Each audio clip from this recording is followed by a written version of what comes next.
The Soviet Union, 1944. The Red Army finishes liberating its occupied territories from the Nazis.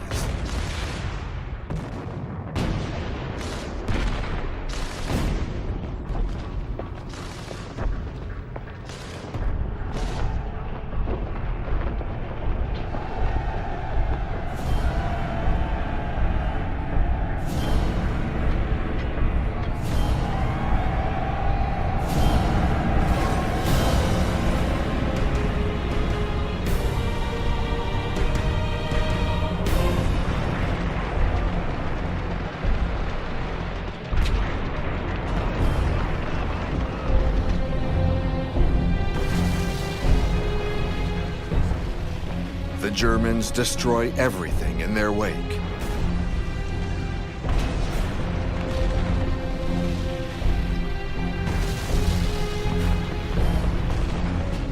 The summer of 1944.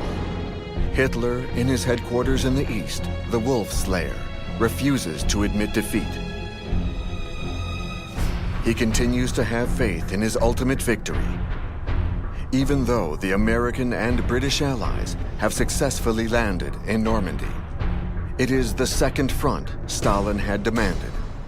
The Soviets prepare to invade Germany. Leningrad is saved after a 900-day siege and almost 2 million civilian and military deaths.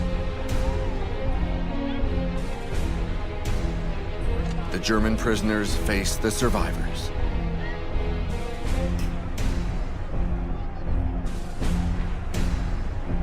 But the reactions differ from place to place. July 17, 1944, 57,000 German prisoners parade through Moscow.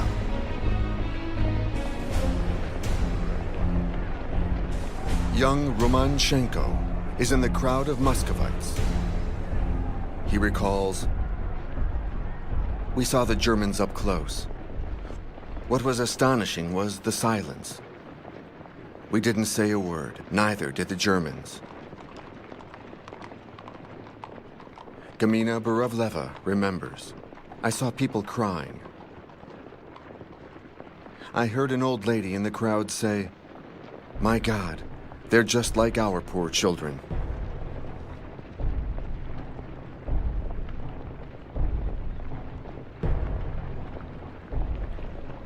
By parading 1,000 German officers and 20 generals in this fashion, Stalin shows off his power to his allies and his people.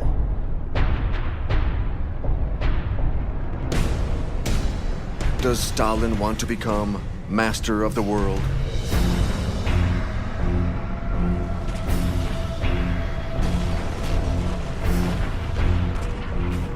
July 1944. Stalin's organs crushed Germany's defenses. The Red Army's mobility is astounding. The Americans gave Stalin the financial support, the steel, and the rare ores needed to build 55,000 T-34 tanks, some of the most efficient war machinery in activity, in addition to hundreds of thousands of trucks, jeeps, and armored vehicles.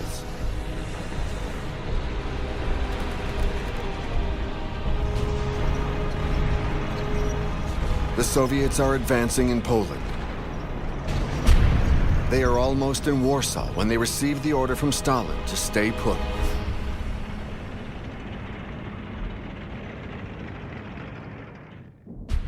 Warsaw, August 1st, 1944. The Polish resistance movement rises up against the Germans to liberate the city before the Red Army gets there. They want to avoid falling under Soviet control.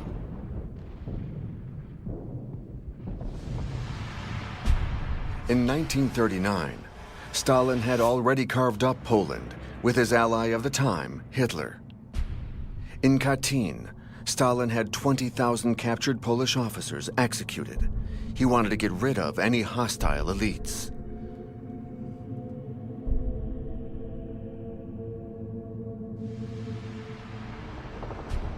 In 1944, he forbids anyone from assisting the Polish resistance fighters.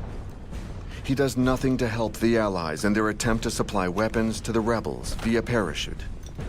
He allows the resistance fighters to be massacred by the SS, who completely destroy the city.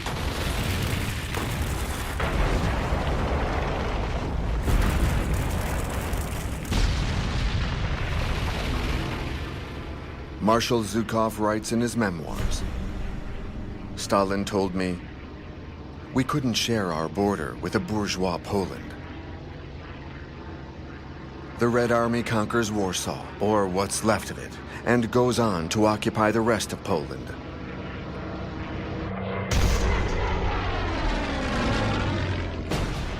As they move through the country, the Soviet troops discover the true Nazi horror: the Jewish extermination camp at Majdanek." Russian author Vasily Grossman, a war correspondent at the time, witnesses the liberation of the camp. The first thing he does is search for his mother, who he hasn't heard from since June 1941. The few survivors don't give him much hope. His mother's ashes were probably used to fertilize the SS's cabbage patches. Grossman discovers the true scope of the Nazi barbarity: Belzec, Sobibor, and Treblinka. In his article, The Hell of Treblinka, Grossman tells the world how the SS exterminated the Jews while the Red Army was approaching. Grossman writes, "Can we find within us the strength to imagine what the people in these chambers felt, what they experienced during their last moments of life? Packed so tight that their bones cracked. What are the pictures now passing before the people's glassy, dying eyes? Pictures of childhood? Of the happy days of peace? Consciousness dims. It is the moment of their last agony." Historian Antony Beevor writes,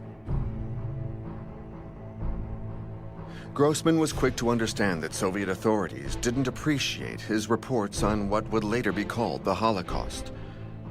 Stalinist policy refused to create different categories of suffering. The victims of Nazism on Soviet soil received the status of citizen of the Soviet Union.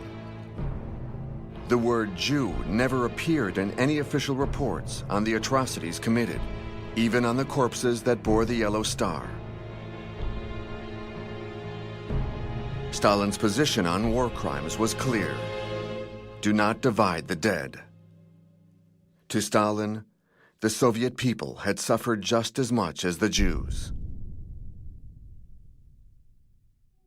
Ukraine, 1944.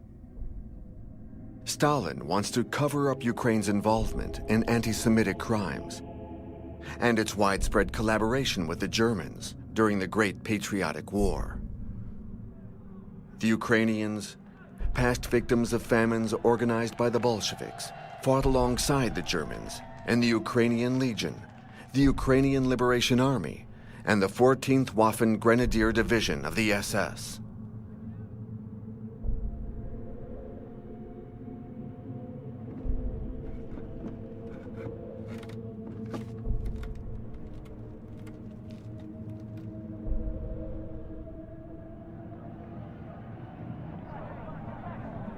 The purification was managed by a Ukrainian, Nikita Khrushchev, who never recoiled before inflicting mass terror or flinched in his devotion to Stalin.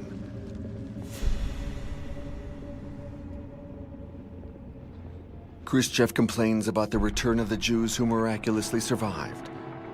Their houses are now occupied by Ukrainians. Khrushchev grumbles, "All these Abramoviches are invading my lands like a murder of crows."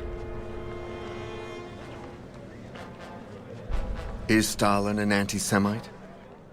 He is a politician above all. His attitude is unclear and changes according to the times and the circumstances. He doesn't hesitate to send Molotov's wife to the Gulag, along with the other members of the Jewish Anti-Fascist Committee, created in 1942 to influence international public opinion. He harasses Jewish doctors who have too many ties with foreign countries. But he always keeps one man by his side, Lazar Kaganovich, nicknamed Stalin's Last Jew.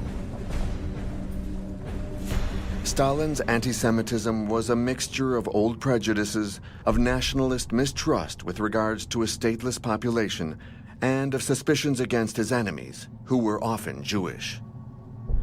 At Yalta, Stalin says to Roosevelt, "The Jews are profiteers and parasites." 15 years earlier, in 1929, he founds Birobidzhan, the Jewish autonomous oblast in the Soviet Far East. The region's official language is Yiddish, favored over Hebrew, which is considered too religious. Under the guise of repopulating this hostile region and promoting agriculture, this displacement is really a form of deportation.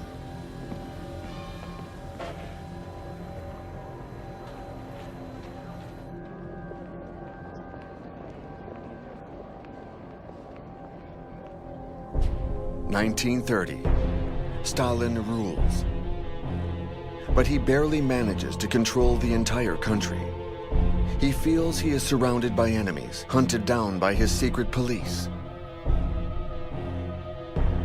Nothing can get in the way of this utopia. The transformation of Russia into a gigantic field populated by peasants who are now workers of the land. No more izbas and ancestral farms. Everyone will live in communities, in kolkhozes. The people will produce millions of tons of wheat, which the state will sell to purchase the machinery to build tractors, tanks, and planes. And in this way, the Soviet Union will catch up on its 100-year lag in only 5 years. This is the first of his 5-year plans. But Stalin is immediately confronted with the resistance of the peasants. They refuse to lose their lands. They reject collectivization. Stalin gives them a slanderous nickname: kulak, profiteer, or exploiter. He gives a specific definition for the term. Any farmer who uses hired labor, who owns a mill, a creamery, a potato dryer, mechanical agricultural equipment with a motor, or livestock.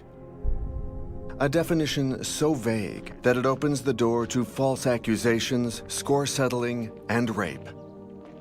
The police lash out on those who attempt to hide their grain reserves.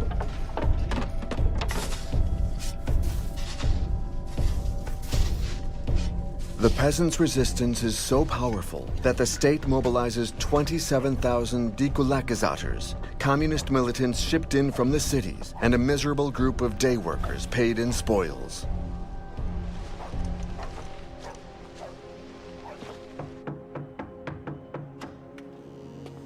Stalin's police reports back. We remove the peasants' winter clothes and warm undergarments. We take their shoes. We even go so far as to confiscate the pillows under their children's heads and all their religious icons, to burn them all.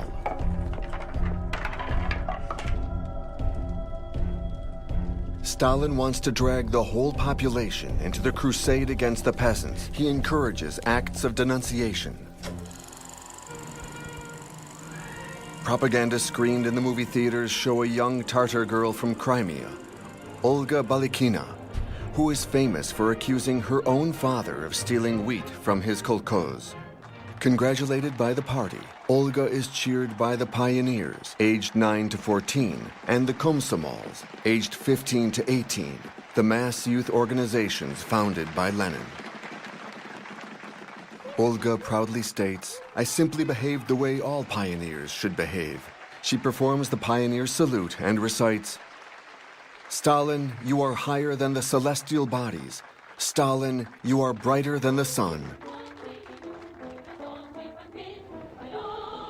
In every village, statues of Pavel Morozov are erected to the glory of hero pioneer of the Soviet Union, number 001.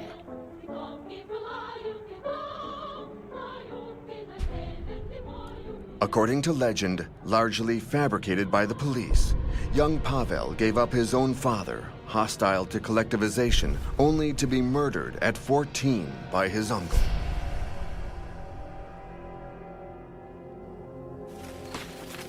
Two million peasants were sent to prepare land in Siberia.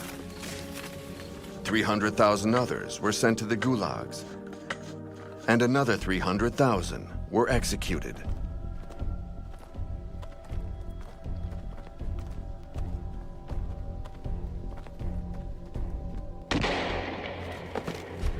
Kalinin, who is supposed to represent the peasants to Stalin, doesn't dare tell him that he receives thousands of petitions. Like this one. The whites robbed us blind, but at least they let us live. The Civil War had caused the famines of 1918 and 1921.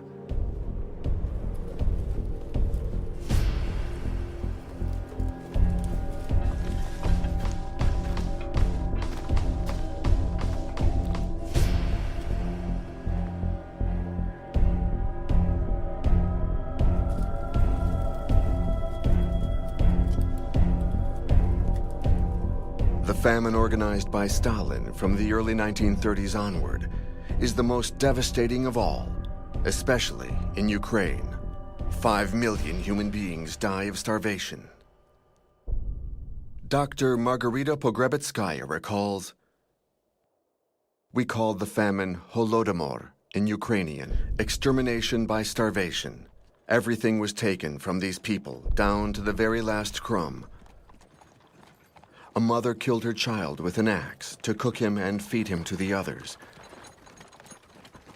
And no one asked any questions."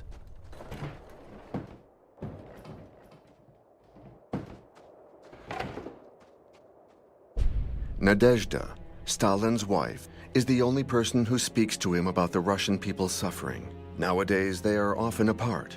She has taken up her studies again in Moscow. Stalin prefers long stays in the countryside. His chauffeur is Nikolai Vlasik, a policeman who photographs the tyrant's private life.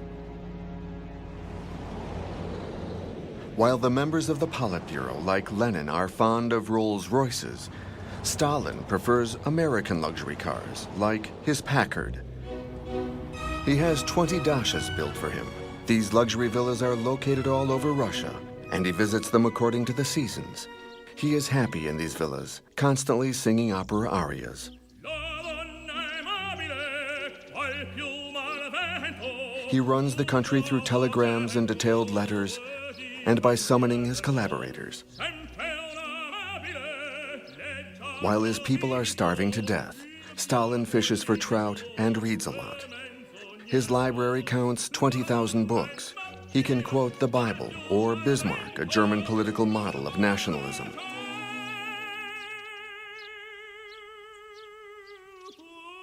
He cheats on his wife with his hairdresser, who shaves him every morning. He plays Gorodki, a Russian variation on lawn bowling, with his accomplices. His favorite pastime is planting trees, lemon trees and orange trees. A policeman has begun to appear regularly in the photos. His name is Lavrenti Beria. He's from Georgia, like Stalin. He has been singled out for his exceptional cruelty and sadistic behavior. Beria gets closer and closer to Stalin, who ultimately names him head of the NKVD, the newly named ever-powerful secret police. Stalin introduces him to Roosevelt in Yalta in 1945 as our very own Himmler. Nadezhda fears Beria. She despises him. She returns to Moscow whenever he is around. She writes to Stalin. She dares to mention the lines in front of the empty stores. What she doesn't dare tell him is that the peasants have fled towards the cities and are dying of hunger in the streets. Nadezhda, a kind-hearted woman with strong ideals, no longer recognizes the man she used to call the untamed revolutionary, the new man. She accuses him. An executioner, that's what you've become. On November 7th, 1932, Nadezhda marches alongside the students of the Industrial Academy of Moscow to celebrate the 15th anniversary of the revolution.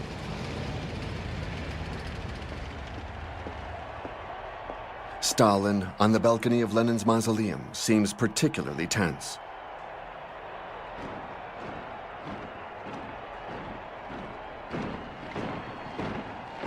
Right after the army, the police take center stage.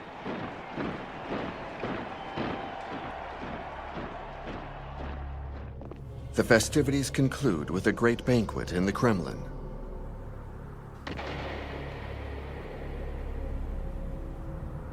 Nadezhda is found dead in the couple's bedroom, a bullet through the heart and a gun in hand. She was 31 years old. The police conclude she committed suicide. Word spreads that Stalin killed her in a violent argument.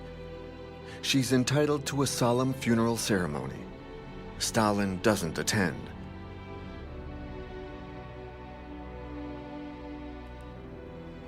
Nadezhda's suicide is officially presented as resulting from an acute appendicitis, more than an act of despair. Her suicide appears to be an act of political defiance towards Stalin. The bodies begin to pile up. Artists who once believed that the revolution would bring creative freedom find the official doctrine of social realism imposed upon them by Stalin. All artists, painters, musicians, poets, authors, referred to by Stalin as engineers of the soul, must exalt work, family, fatherland, and above all, the glory of Stalin.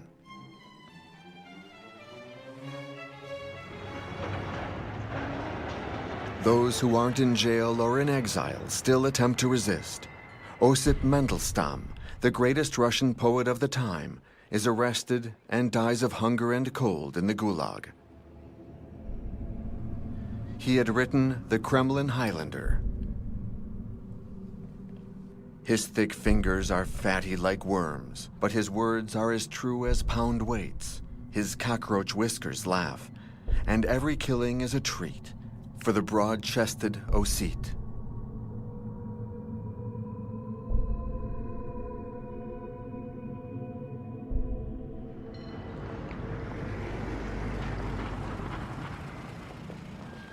The community apartments confiscated from the bourgeoisie are packed one family to a room. People are afraid of each other.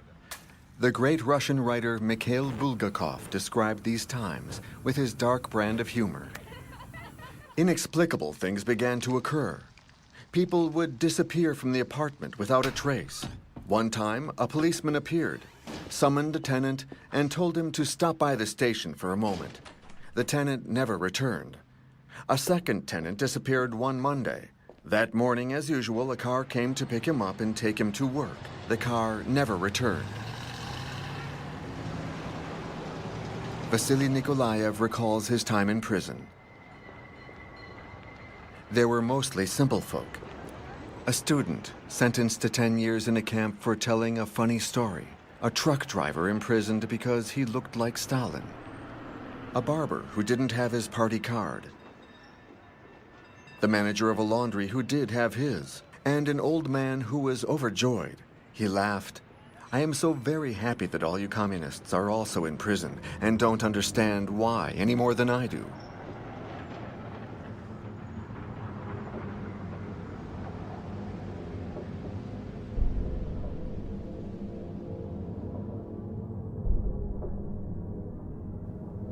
Throughout the Soviet Union, the prison trains had never transported so many deportees to the gulags.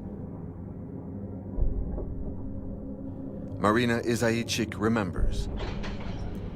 There was a hole in the floor and a bucket behind a sheet for bowel movements. The journey lasted 7 days. We slept on the floor. We were let off in the middle of the taiga.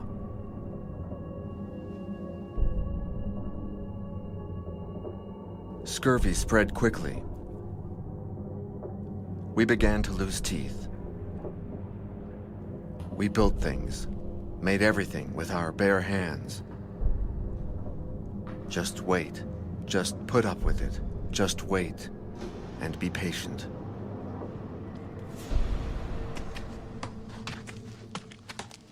The hundreds of gulag camps, referred to as correctional work camps, become a massive source of free labor for Stalin's Herculean projects,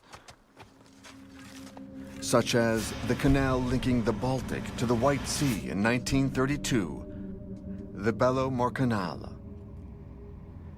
300 kilometers cutting through granite mountains, dug by hand, to the sound of deportee orchestras.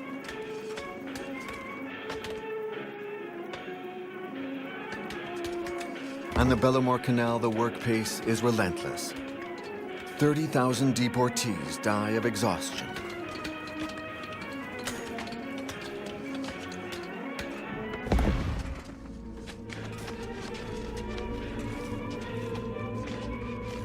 Louis Aragon, a member of the French Communist Party, writes, "I applaud this principle of human recycling, this prodigious science of re-educating man. Soviet propaganda shows examples of re-education. The deportees working on the canal have been herded together to be filmed under the watchful eyes of the camp police.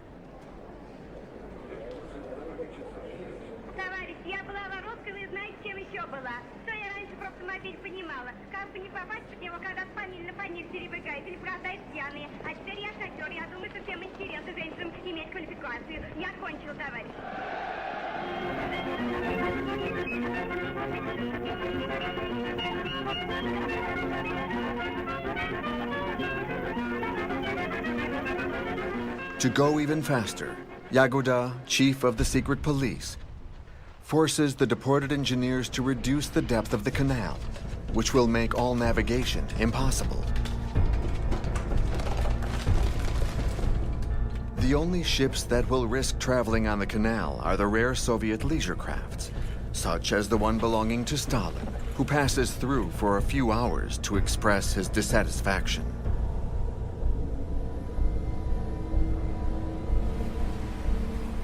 Later on, he decides to build a better canal with his endless workforce.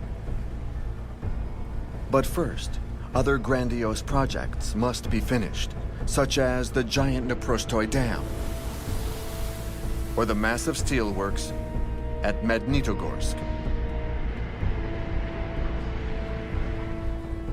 But Stalin has one idea that takes precedence over all others. He wants to build a temple for the people. Where do people come together every day? In the subway. Stalin wants to give his capital the most beautiful subway in the world.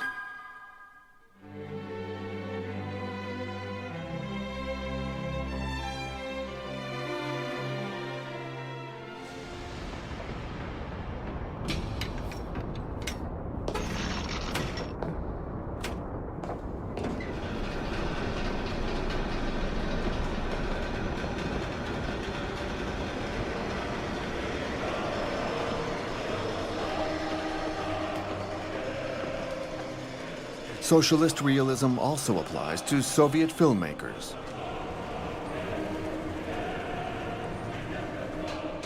The site manager is Lazar Kaganovich. He proclaims, "The Moscow subway is part of our fight for a more humane society, for human rights, against slavery. Our Moscow subway is precious, and not just because it is made of marble. In each slab of marble, our socialist work, our blood, our love, our struggle for the new man and for a socialist society shines through."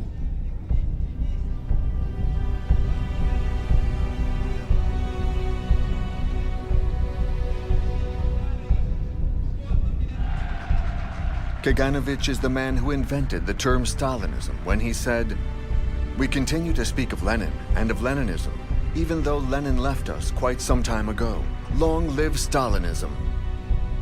According to historian Simon Sebag Montefiore, Kaganovich sees Stalin as the Robespierre of Russia. Terror and the Gulag are the Politburo's main activities. The Soviets, stuffed with propaganda, concur with the regime. They live poorly, but they have hope. Igor Poglisov recalls.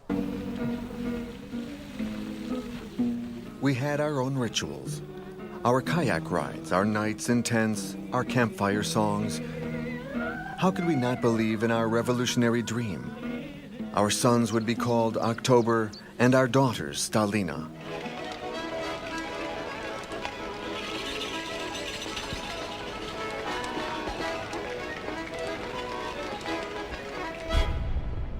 January 30, 1933. Through long articles printed in Pravda, the Soviet people learned that in Germany, Adolf Hitler, head of the National Socialist Party, or Nazi for short, has just become Chancellor, which is the equivalent of Prime Minister.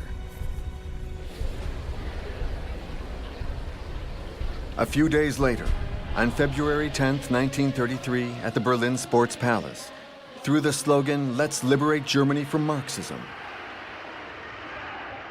Hitler reminds his countrymen that their main enemy is communism. Der Kampf gegen den Marxismus wurde damals zum ersten Mal zu einem Kampfziel erhoben. Damals gelobte ich mir zum ersten Mal, als unbekannter Eiserner diesen Krieg zu beginnen und nicht zu ruhen, bis endlich diese Erscheinung aus dem deutschen Leben beseitigt sein würde. In Moscow, Stalin can no longer ignore the threat of an armed conflict with Hitler.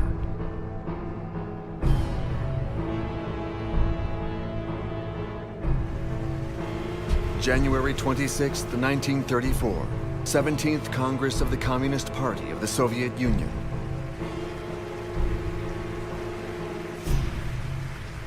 To Khrushchev and all the other Stalinists, it is the Congress of the Victors. Because Stalin announces staggering results. The 5-year plan has reached its goals 1 year ahead of schedule. Industrial production has doubled. The Soviet Union has avoided the great economic crisis that has just rocked Europe and the United States. All the numbers are false, but everyone is overjoyed.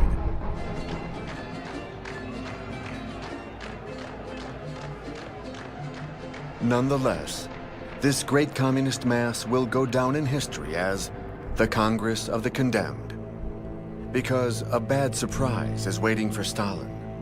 Sergei Kirov, the man closest to Stalin, reveals that several delegates have secretly contacted him to replace the tyrant, and 300 of the 1,200 delegates, concerned about the totalitarian concentration of power in one man, vote against Stalin.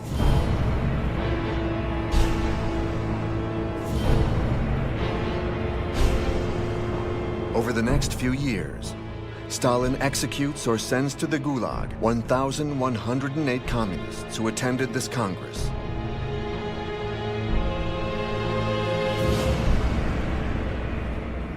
In Berlin, Hitler purges the Nazi Party.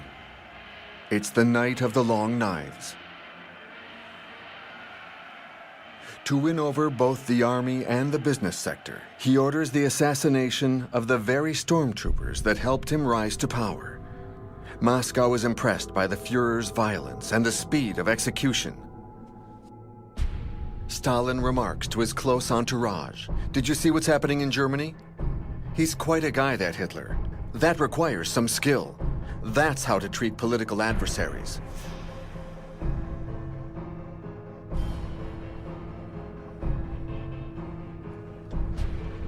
November 7th, 1934.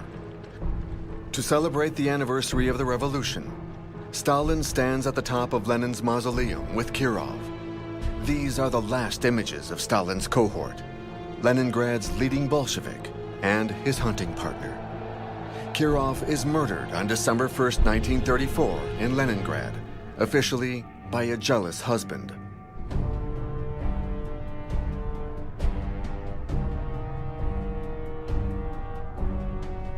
Kirov's death unleashes a terrible chain reaction. Stalin feels threatened by internal resistance. He declares war on his own people. He plunges his country into one long dark night that ends in 1937 with the Great Purge, a deadly mania that results in 700,000 victims in just 1 year.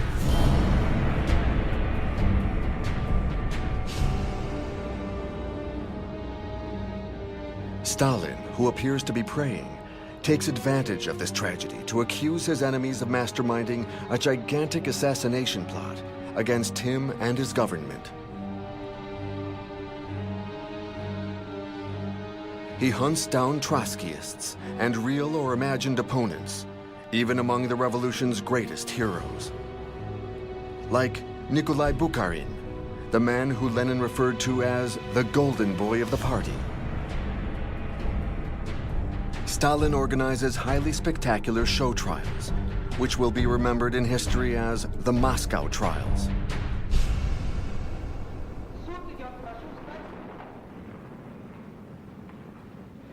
The accused aren't shown in court. They are in too pitiful a condition, despite the best efforts of the doctors in Lubyanka prison, where they have been tortured. On the other hand, the prosecutor Andrei Vizhinsky is filmed a great deal. After the war, Vizhinsky will become the permanent representative of the Soviet Union to the UN Security Council. Here, his closing arguments are perfectly suited to Stalinist methods.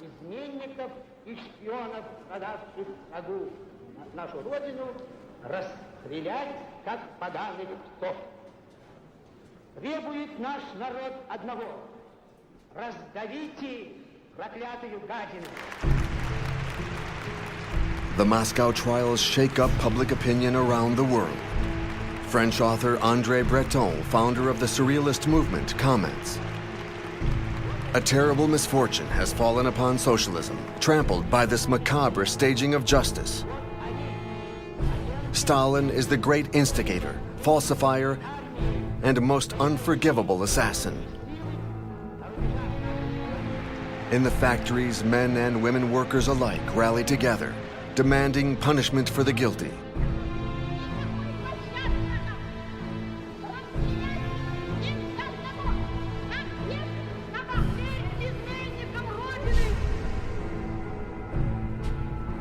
On March 11th, 1938, the accused are all sentenced to death. All those who helped Stalin seize power, Bukharin, Kamenev, Zinoviev, 98 members of the Communist Party's Central Committee, the men in charge of the police, and their boss, Yagoda, the majority of the Red Army's High Command, led by Marshal Tukhachevsky. Bukharin writes Stalin, "Koba, what will be gained by my death?" Kamenev asks Stalin, who he had saved 20 years earlier, "Do you know what gratitude is?" Stalin replies, "It's a sickness suffered by dogs. The condemned are immediately executed."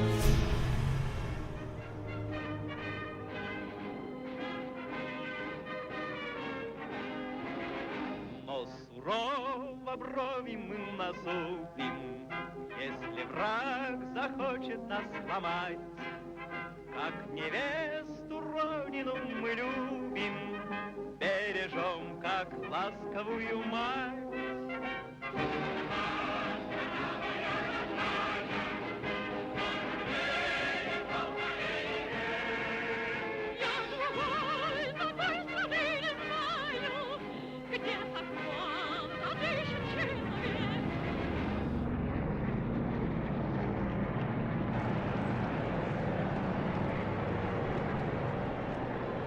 Nina Poglazova, a Muscovite, explains, "We live in a Soviet world where there is only one rule to the game. Everyone plays by this rule. He stands in the balcony and he lies. Everyone claps, but everyone knows he lies. And he knows we know, but he continues spewing lies, and he is happy that everyone is applauding him."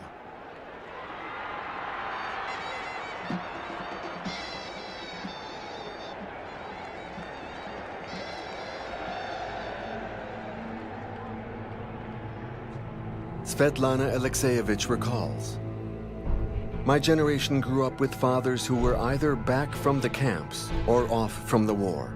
Violence was the only thing they could speak to us about. They didn't say much, they mostly drank. It killed them in the end. Those who hadn't been arrested lived in constant fear of it happening. If they weren't arrested, they worried. Why has everyone else been arrested except for me?"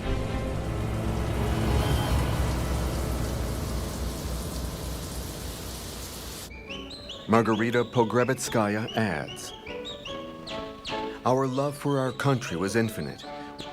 We had the most beautiful of motherlands. The first Soviet automobile, hooray! An illiterate worker discovered the secret to stopping steel from rusting. What a victory! The whole world had known this secret for ages, but we didn't learn that until much later. We were going to be the first to fly over the North Pole. We were going to change the course of great rivers and irrigate eternal deserts." Stalin starts building a new Moscow, which will be the showcase of socialism.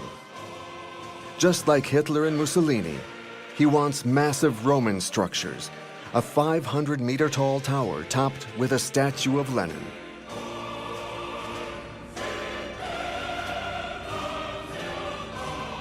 He starts by destroying the historical and religious heart of the city. Let's make a clean sweep of the past.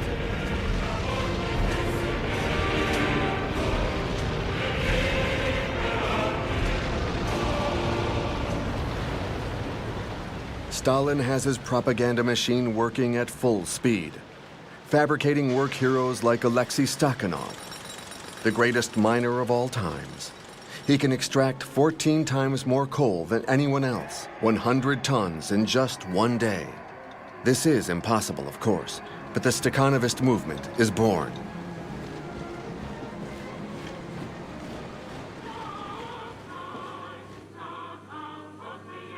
Young Maria Demchenko from Ukraine is another example. She's reportedly able to pick 1 ton of beets per day. Stalin asks her, "Can't you pick 2 tons?" And she replies, "I can do even better than that, Comrade Stalin." Or Mamlakat Nakangova, a young Tajik girl who picked a mountain of cotton while learning to read.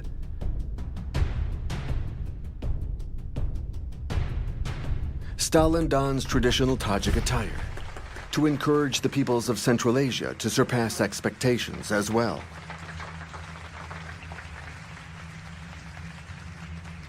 Surpass. Stalin dreams of surpassing America, the country he admires so much.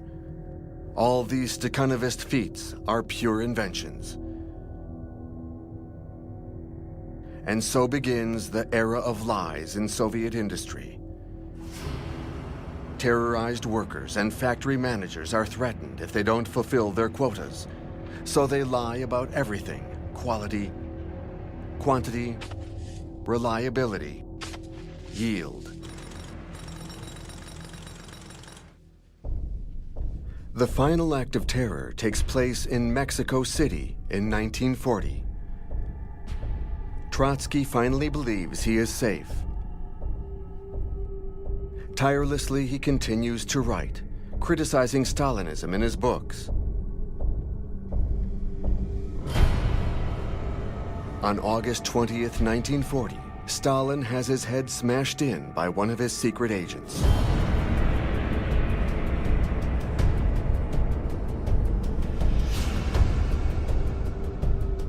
But as pointed out by historian Boris Suvarin, Trotsky is partly responsible for Stalinism.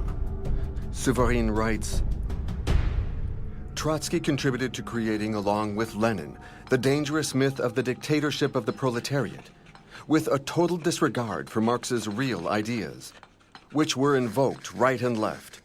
They demonstrated a carelessness that provided Stalin with all the tools he needed to take control.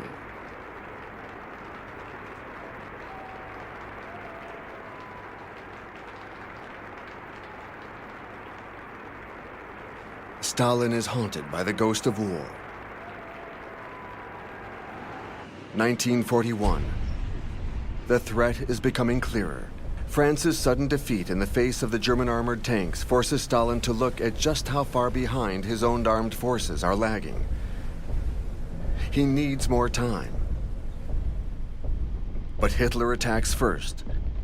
On June 22nd, 1941. 4 years later, 1945, the Red Army enters Berlin.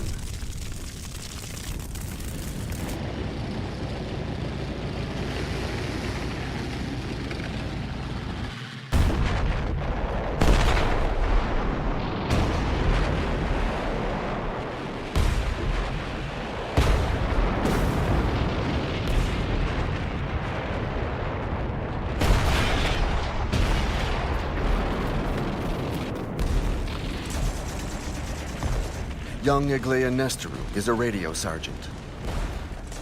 She recalls, "Our homeland had been liberated. Now we were dying for a foreign land. We were told that the enemy had to be destroyed. Even if everyone understood, it's so sad to die. We would finally understand what their land, their houses looked like. The first thing that surprised us was the quality of the roads. The size of the farms, the pretty curtains, the white tablecloths, the expensive china. Why did they need to go to war if they lived so well? Back home, too many people lived in mud huts. We could go days without hot food or drink. We slept on hay. While here in Germany, we found coffee that was still hot and white sheets. The Russians also found people who had committed suicide out of fear of retaliation and rape.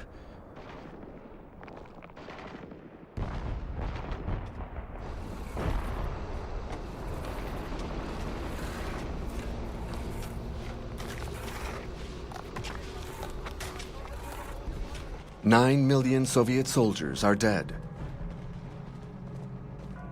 10 million have been injured. 3 million will remain invalids. Their parents and children are also gone. 20 million civilians have been killed. The Soviet people have given new meaning to the word sacrifice. They mobilized to save the world from Nazism.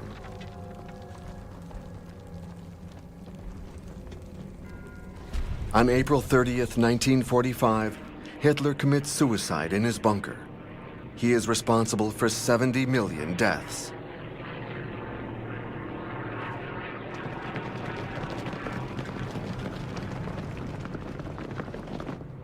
Stalin's flag waves over the Reichstag, the devastated Senate House, symbol of the German Empire.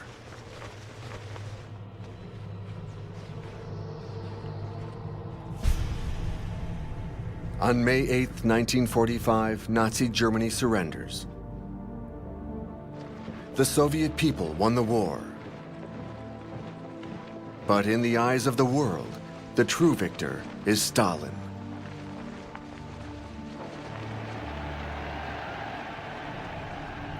August 12, 1945, in Moscow's Red Square, Stalin organizes a huge sports parade. Several thousand athletes have come from all across the Soviet Union. They are mostly women because the men are dead.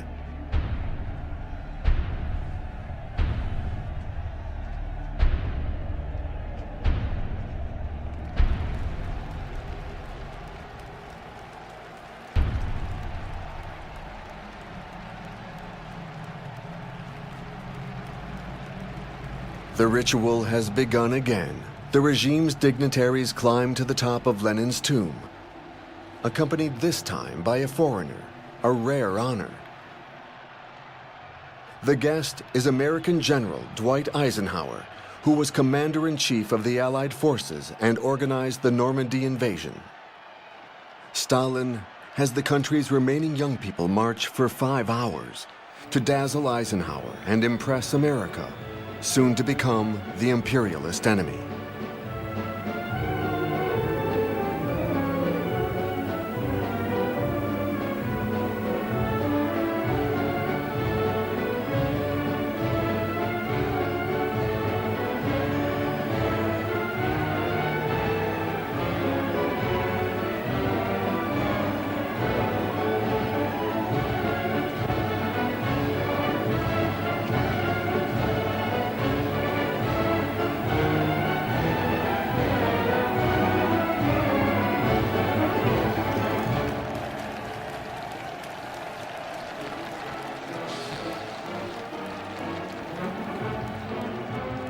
France's General de Gaulle is perhaps the person who best described Stalin, who he met in Moscow in 1944. In his war memoirs, de Gaulle writes, "Stalin was possessed by the thirst for power, corrupted by a life of plotting, of disguising his features as well as his innermost soul, of ridding himself of illusions, pity, sincerity, seeing in each man an obstacle or a threat. He was all strategy, suspicion, and stubbornness. The revolution, the party, the state, and the war had offered him the occasions and the means of domination."